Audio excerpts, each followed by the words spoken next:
I'm really looking at this extreme landscape, and it presents certain kinds of culture and different sites that you can't find anywhere else. I want to really open it up so people see this kind of culture that I know is present here, but may not be for someone who is only going from point A to B and not getting off the beaten track.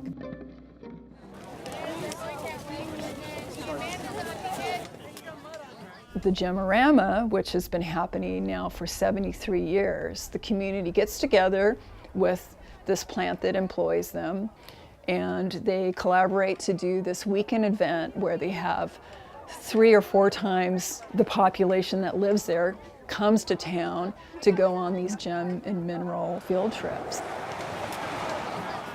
We usually have over 3,000 people that comes to the gem show. This is our 73rd consecutive year. We do it for the public. It doesn't do the company any good. Any of the crystals that the people pick up are no benefit to the company.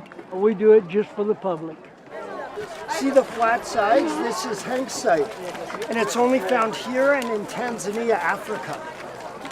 So you're really lucky. It's the kind of place you do react to in either a positive or negative way. It's not for everybody.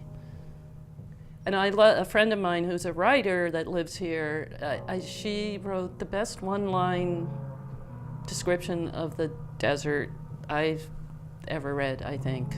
She said, the desert is what fills up emptiness and empties fullness at the same time. It clears your head, it frees your mind, but it fills it up at the same time with all this other creative energy, and it's hard to talk about, really. I mean, for me, I express it in my work.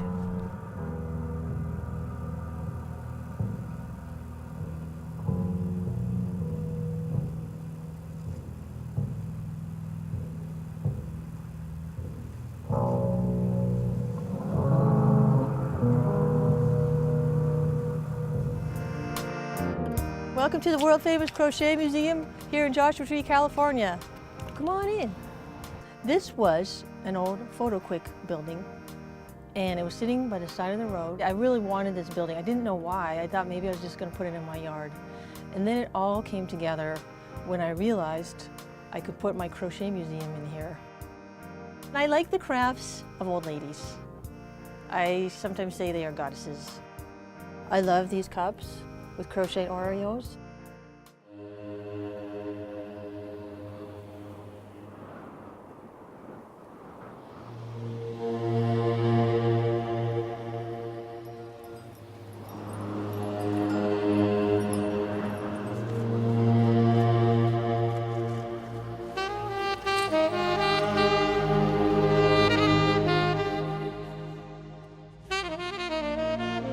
Noah was really interested in the creative process, and that's something he talked about endlessly.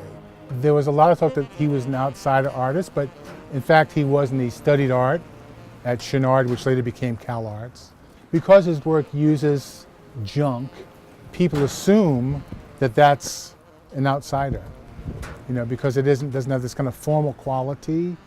There's a very formal quality to it, but there is this kind of unmade formalism to it. There's so many textures going on and so many types of forms that it doesn't look like iconic land art statements. Though there are these major interests that so many of these artists, including Noah Purifoy, share, and those are how is nature affecting the process? How is erosion and light and shadow and heat affecting what you're doing in the land?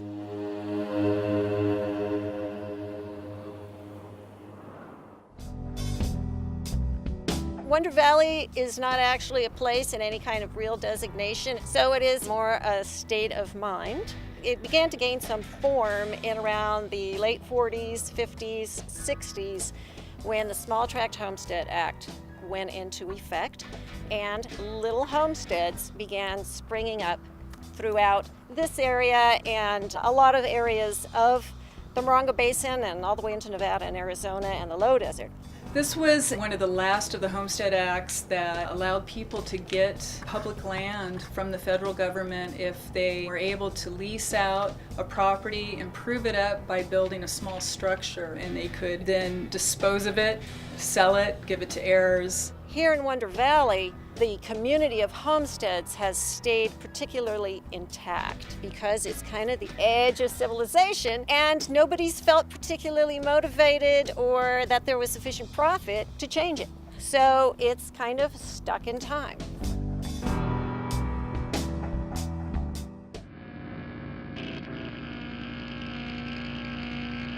This was the Marine Corps' first attempt at building an urban warfare training center here in 29 Palms. This is what a small village would look like. You can hear Marines and sailors with live fire in the background. That's how close we are to live fire. I've got 3 separate groups of Marines and sailors training. I'm gonna give histories, backgrounds. You guys can sketch, paint, draw, take pictures. At this point, does anybody have any questions? What does drawing have to do with understanding this place? Why here? What's to draw here? This is not a scenic overlook or something like that.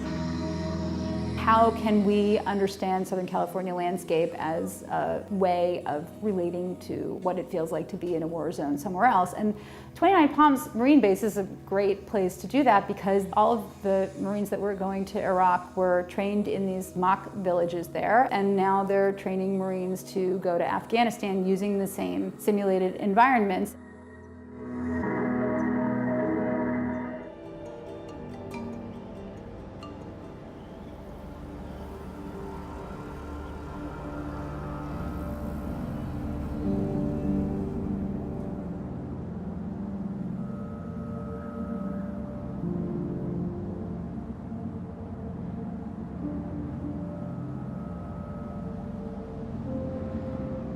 Fort Dry Lake, which is below the mountains of Genesis Solar Project, was a prehistoric lake where people lived.